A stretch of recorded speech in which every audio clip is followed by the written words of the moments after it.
दोस्तों, ये YouTube channel सरगम story है जहां हर तरह के कंटेंट देखने को मिलता है। दोस्तों, ये यूट्यूब एक समृद्ध और संस्कारयुक्त प्रदेश थी। राजा दाहिर का राज्य शांत और संपन्न था। लोग अपने खेतों में लगे थे, बाजारों में हलचल थी और धार्मिक व सांस्कृतिक जीवन का आदर था। यही धरती सदियों से सभ्यता की गरिमा रखती आई थी और यहाँ के लोग अपनी परंपरा और श्रद्धा के साथ जीते थे। अरब सागर के पार से एक नया आगंतुक आया, मोहम्मद बिन कासिम। उसे केवल धर्म के प्रसार का वाहक बताकर प्रस्तुत करना इतिहास का आधा सच होगा। कासिम के कदमों के साथ एक सैन्य और राजनीतिक उद्देश्य भी था। उसने अपने पीछे लड़ाकू दस्तों को तैयार किया और सामरिक योजनाओं के साथ सिंध की ओर बढ़ा। राजा दाहिर ने प्रारंभ में शांति और समझौते का पक्ष लिया और अपने प्रजा की रक्षा को सर्वोपरि माना, पर जल्दी ही स्पष्ट हुआ कि यह आगमन केवल व्यापार या सांस्कृतिक संपर्क नहीं है, यहाँ सत्ता के माध्यम से नियंत्रण स्थापित करने का इरादा था। जब टकराव बना तो मैदान पर तलवारें चली। राजा दाहिर ने अपनी धरती और परंपरा की रक्षा के लिए अंतिम समर्पण तक लड़ाई लड़ी। उसकी बहादुरी और जनता के प्रति समर्पण का इतिहास हमें आज भी प्रेरित करता है। पर युद्ध केवल सीधे संघर्ष तक सीमित नहीं था।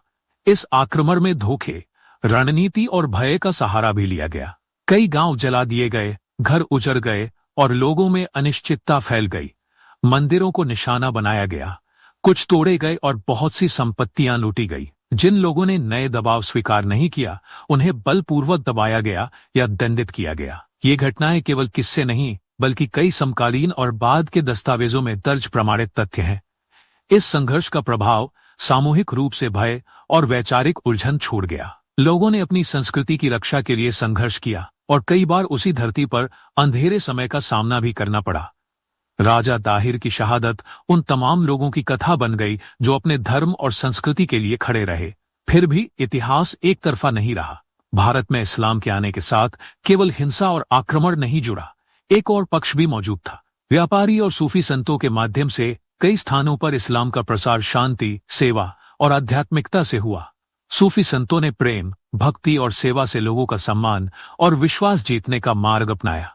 उनके दरबारों में हिंदू और मुस्लिम दोनों आते थे और कई जगह सांस्कृतिक और धार्मिक समन्वय भी उभर कर आया। इसीलिए कहा जा सकता है कि भारत में इस्लाम दो अलग अलग स्वरूपों में आया। एक वह स्वरूप जो तलवार और सत्ता के साथ आया और दूसरा वह स्वरूप जो संपर्क, व्यवहार और आध्यात्मिकता के जरिए आया। इतिहास के प्रमाण स्पष्ट करते हैं कि कई आक्रमण करना चाहते शासकों ने सत्ता की मजबूरी में या धार्मिक बहाने से मंदिरों को नष्ट किया, संपत्ति लूटी और लोगों पर दबाव डाला।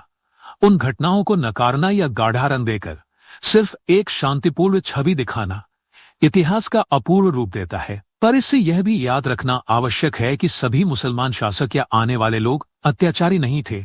कई जगहों पर सहिष्णुता, सहयोग और सांस्कृतिक सम्मेलन भी हुआ।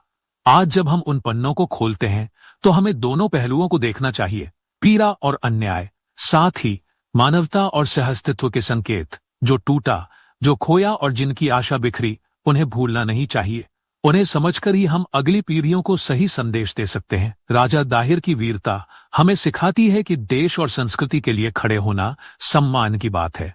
वही इतिहास हमें चेतावनी देता है कि धर्म और सत्ता का दुरुपयोग कितना विनाशकारी हो सकता है।